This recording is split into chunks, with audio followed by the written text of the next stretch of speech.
अभ्यासक्रम क्लासेस में आपका स्वागत है। इस वीडियो में हम डिस्कस करेंगे कुछ इम्पॉर्टेंट एग्जांपल्स।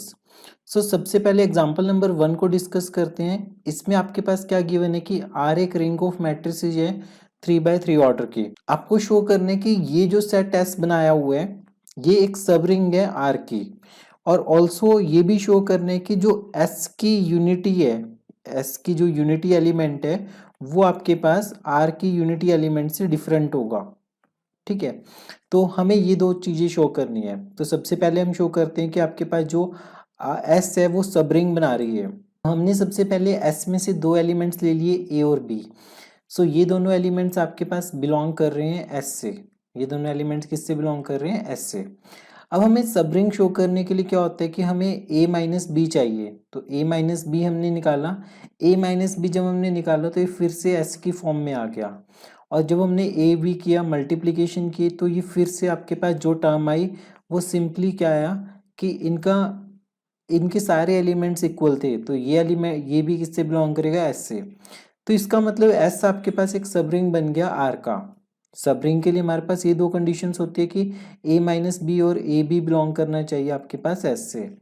फर्दर अब मान लेते हैं कि जो ये एलिमेंट है, जो s के एलिमेंट्स है उसमें सारे एलिमेंट सेम है। मान लेते हैं कि ये आपके पास यूनिटी है, s की यूनिटी एलिमेंट है। यूनिटी का मतलब क्या होता है कि अगर आपने इस मैट्रिक्स को इस मैट्रिक्स से मल्टीप्लाई किया तो बाद में आपको वापिस सेम मैट्रिक्स मिल गई। तो जब आपने इसे सॉल्व किया तो लाइक इन दोनों को मल्टीप्लाई किया, मल्टीप्लाई करने के बाद इक्वेट किया इसके इक्वल। तो इक्वेट करने के बाद आपके पास यहाँ से क्या आएगा कि x की वैल्यू आ गई 1/3। x की वैल्यू क्या आ गई? 1/3।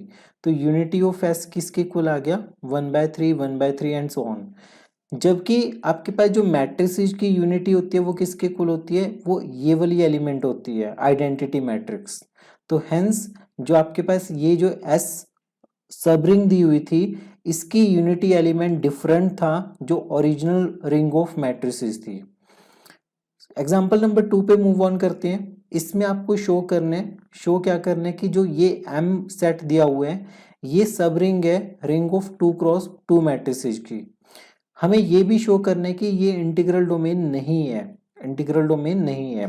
तो सबसे पहले हमने दो मैट्रिसेस कंसीडर कर ली, ए और बी दो मैट्रिसेस कंसीडर कर ली। इनका डिफरेंस लिया तो बाद में ये वापिस इसी फॉर्म का आ गया a1 minus a2 b1 minus b2। तो ये m से बिलोंग कर रहा है। अब आपने इनका मल्टीप्लिकेशन किया, मल्टीप्लिकेशन करके फिर से ये इसी फॉर्म का बन गया कि ये तीन एलिमेंट्स है पर ये वाला एलिमेंट जीरो है। सिमिलरली यहाँ पे ये तीन एलिमेंट्स है पर ये एलिमेंट जीरो आ गया, तो ये बिलोंग करेगा आपके पास M से।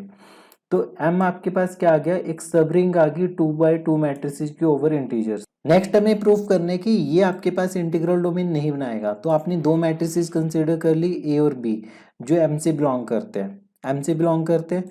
फर्दर आपने A और B दोनों मैट्रिसेस का प्रोडक्ट लिया, तो A और B का प्रोडक्ट लेने के बाद आपके पास जीरो मैट्रिक्स बन गई।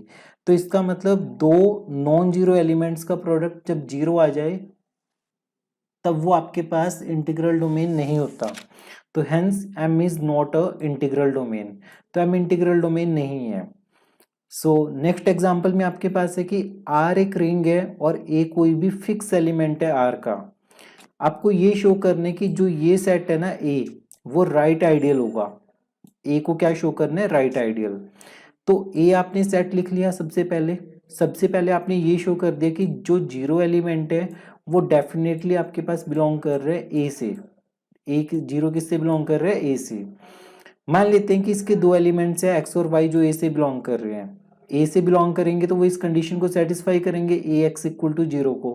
तो A x equal to zero आ गया और ए वाई इक्वल टू जीरो आ गया। अब यहाँ पे आपने क्या किया? इन दोनों का डिफरेंस ले लिया। ए एक्स माइनस वाई को आपने लिखा ए एक्स माइनस ए वाई। ए एक्स की वैल्यू किसके इक्वल है? जीरो के इक्वल, और ए वाई की वैल्यू जीरो के इक्वल है, तो ये जीरो आ गया। अब ए टाइम्स एक्स आर किया आपने, तो A X into R, A X की वैल्यू तो जीरो है तो ये जीरो आ गया आपके पास। तो यहाँ से हमें क्या पता चला? एक्स माइनस वाई और एक्स आर जो रिंग का एलिमेंट है उसको आपने राइट साइड पे मल्टीप्लाई किए। जैसे ये तो हो गया एक्स, और इसे मल्टीप्लाई किया, जो आर है उसे राइट साइड से मल्टीप्लाई किए। तो x माइनस वाई और एक्स आर बिलोंग कर गया ए से, तो इसका मतलब ये क्या हो गया, ये राइट आइडियल हो गया आपके